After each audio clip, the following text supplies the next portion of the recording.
Vers l'infini et au-delà. Et là presque au-delà, c'est ça. Voilà, j'ai pas mis ma cape de Buzz l'éclair.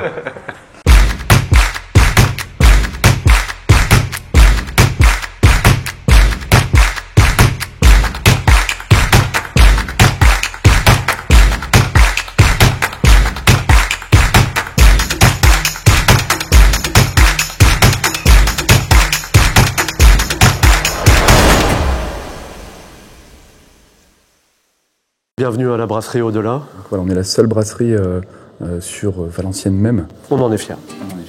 On a ouvert en septembre 21, 1er septembre de l'année dernière. Moi je suis de Valenciennes, donc effectivement, sans brasserie depuis 36 ans, je pense que c'est un petit peu trop long pour une ville, pour cette période qui connaît une courbe exponentielle de création de microbrasseries. L'idée c'était de pouvoir se poser vraiment ici pour pouvoir faire découvrir la bière craft, la bière vraiment voilà, un peu folle, un peu barrée, l'influence des États-Unis, des pays de l'Est qui font des choses très ouf. La craft, ça veut juste dire artisanal en anglais, la craft.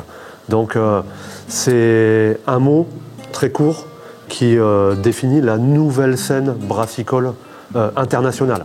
La brasserie Au-delà vient vraiment de deux passionnés. Si on s'est mis à faire les bières nous-mêmes, c'était vraiment pour faire des recettes beaucoup plus développées, beaucoup plus frappantes que ce qu'on pouvait trouver lors de nos achats. Ici, on ne détermine pas la bière à une couleur, on détermine la bière à un style. La nature nous offre tellement de couleurs différentes. La dernière bière dont Mathieu parlait, celle au cassis, ne rentre dans aucun on va dire canon de la bière que l'on connaît, et pourtant c'est une bière vraiment terrible. La brasserie Au-delà développe plein de recettes complètement spéciales. Le cassis est complètement inattendu dans une bière. La bière en elle-même, elle est également inattendue dans le sens où on est sur une base de sour. C'est une bière légèrement acidulée, avec un cassis un tout petit peu acidulé aussi. Alors un fourquet, c'est une espèce de grande pagaie qui va nous servir à touiller le mélange d'eau et de céréales pour éviter que voilà, ça se colmate, ça s'agglutine ensemble. Donc c'est un outil indispensable à tout bon brasseur pour pouvoir voilà, brasser en fait. C'est le principe du brassage avec une pagaie. Empâtage, filtration. La filtration, donc on va renvoyer une partie du mou, donc clarifié. On va le renvoyer directement dans la cuve pour l'ébullition. Et après on va rincer en même temps. Donc on va rincer par cette petite entrée qui est ici. Donc on va rincer pour extraire les derniers sucres dans les céréales, dans le lit de grains. Donc, qui se fait, qu'on appelle les drèches. Donc ça c'est les résidus du brassage. Donc les drèches, on vient les rincer au maximum pour extraire le maximum de sucre pour envoyer le reste dans la cuve d'ébullition.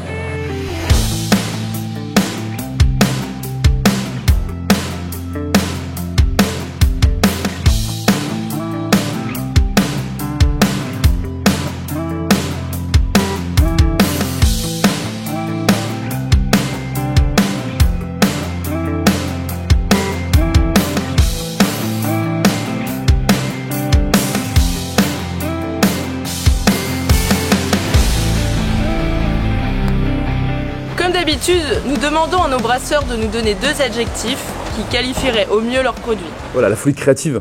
On a vraiment, j'ai des idées à 100 000 à l'heure. Je me réveille le matin avec une idée de recette et elle est couchée sur le papier dans les 3 minutes qui suivent. Ça va très vite, c'est très instinctif. On est une brasserie instinctive.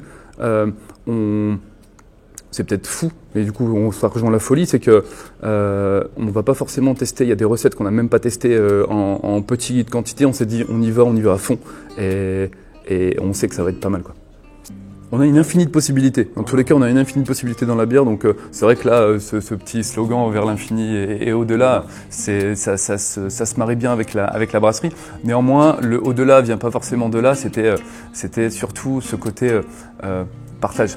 Servir une bière dans un verre et dire voilà, santé, c'est facile, c'est un peu trop simpliste. Nous, on veut aller plus loin. On veut proposer autre chose. On veut proposer du goût, on veut proposer de l'explication. Si on sert une bière, une sour, qu'on ne l'explique pas, concrètement, les gens vont être perdus. Et nous, l'idée, c'est pas de perdre les gens, justement, c'est de les faire découvrir des choses. Et c'est vraiment l'idée d'aller au-delà de simplement servir un verre de bière à quelqu'un.